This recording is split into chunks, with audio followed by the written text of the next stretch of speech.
Well, I remember when you had a textile mill, God, and I tried to forget it. the textiles aren't really just congealed electricity the way modern technology works. And the TVA rates were 60% lower than the rates in New England. It was an absolutely hopeless hand, and you had the sense to fold it. Hello? 25 years later. Well, you didn't pour more money into it. No, that's right. And no, recognizing reality when it's really awful and taking appropriate action just involves often just the most elementary good sense. How in the hell can you run a textile mill in New England when your competitors are paying way lower power rates? And I'll tell you another problem with it, too. I mean, the fellow that I put in to run it was a really good guy. And I mean, he was 100% honest with me in every way.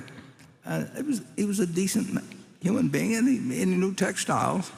And if he'd been a jerk, it would have been a lot easier. I would have probably thought differently about it. But we just stumbled along for a while, and then, we got lucky that Jack Ringwald decided to sell his insurance company, and we did this and that. But I even bought a second textile company in New Hampshire. I mean, I don't know how many, 7 or 8 years later. I mean, I'm going to talk some about dumb decisions. Maybe after lunch we'll do it a little. And it is incredible how many dumb decisions we made. Charlie and I bought that, and Sandy Gottesman, we bought that department store, and that was 1966. And we were working with our own money, and why in the world did we think? And Charlie flew to Baltimore, and I mean, we used to really work in those days. and there again, we had wonderful people. Lewis Cohen couldn't have been a better guy, but everybody in that business had a different reference point. They wanted to expand their company. Well, who can blame them for that? And they were planning a couple of new stores, and each department, the shoe department, said, "Well, we'll do it better this time," and all that kind of thing. But the whole idea was crazy, and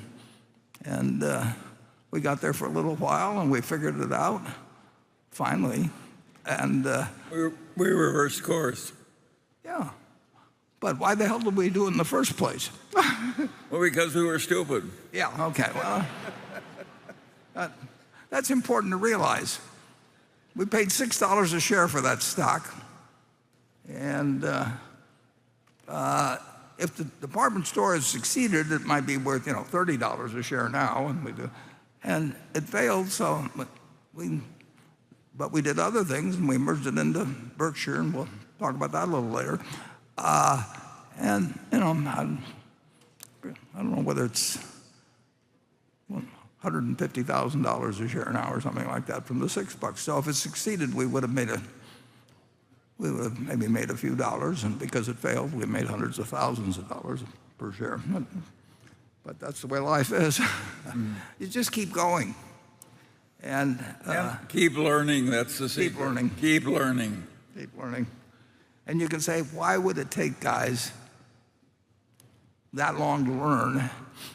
And well, we got a few minutes before lunch. Let's address that problem, because I did bring something along on that. There have been, well, I started buying stocks when I was 11. I've been reading every book in the library on it. I loved it.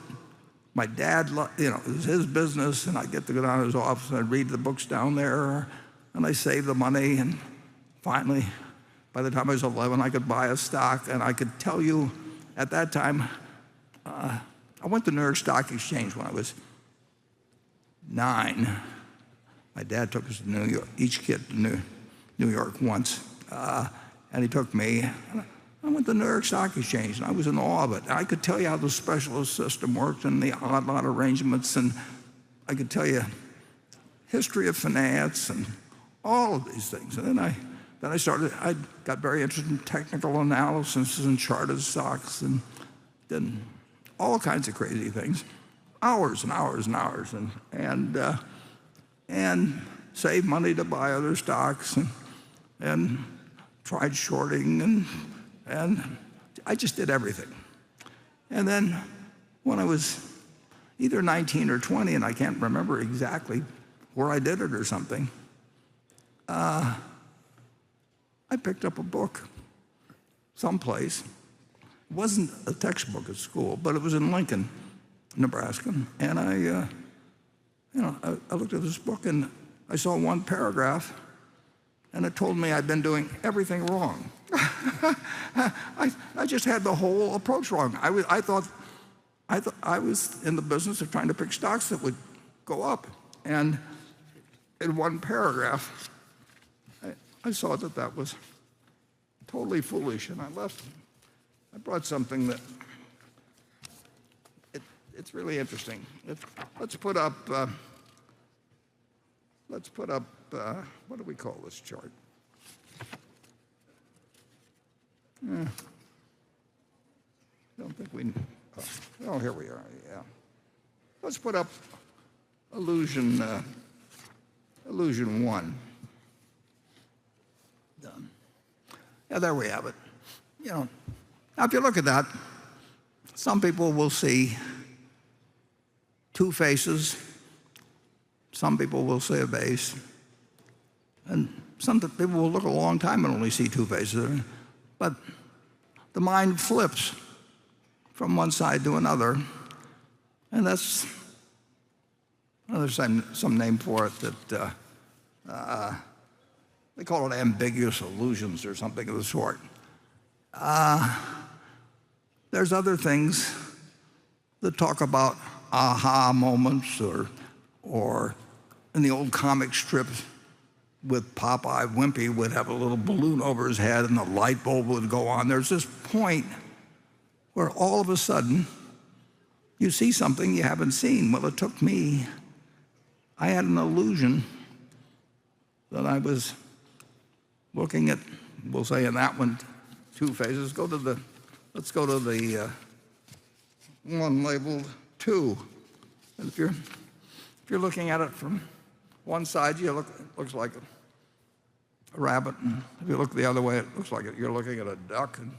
And the mind is a very funny place, and I think people call it an apperceptive mass when you have all kinds of things going on in your mind, and they go on for years, and they sit there and get lost, and then all of a sudden, you see something different than what you were seeing before.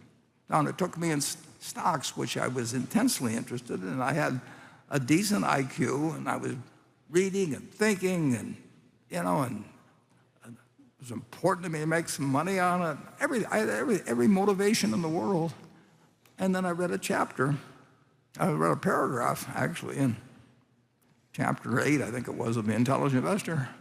And it told me that I wasn't looking at the duck, I was looking, now it was the rabbit, whatever it may be. And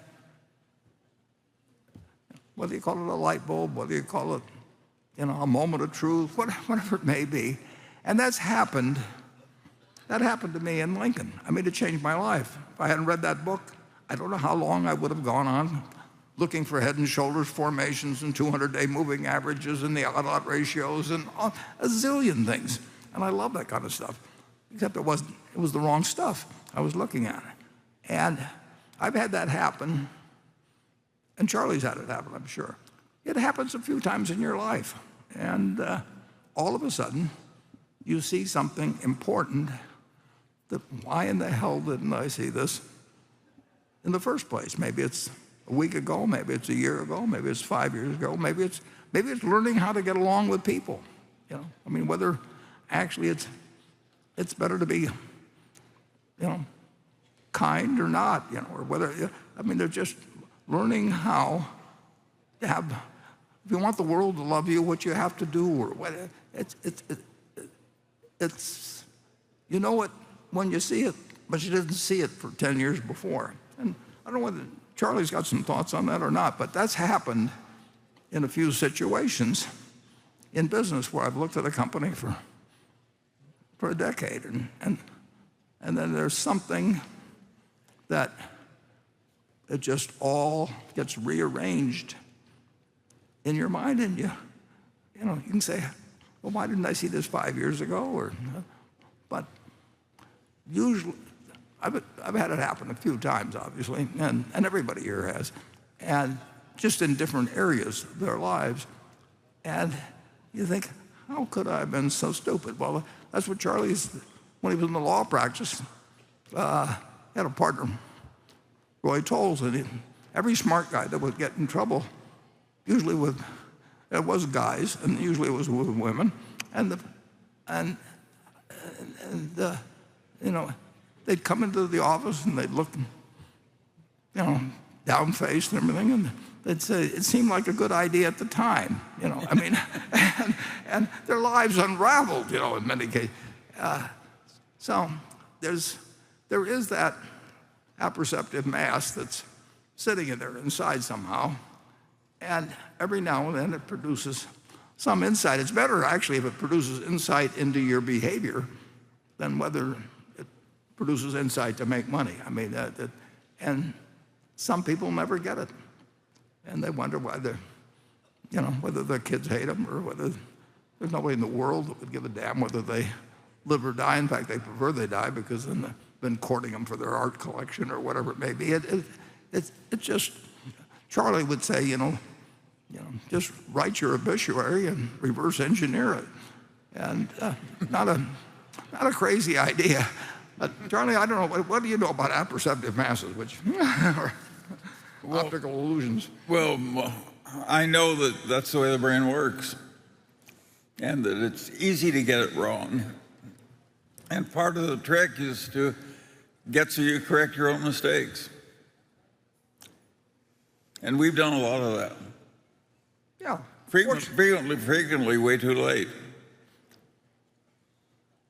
Yeah, we've done better with the mistakes than we have with the reasonably good ideas. Well, it's so easy to overdo a good idea.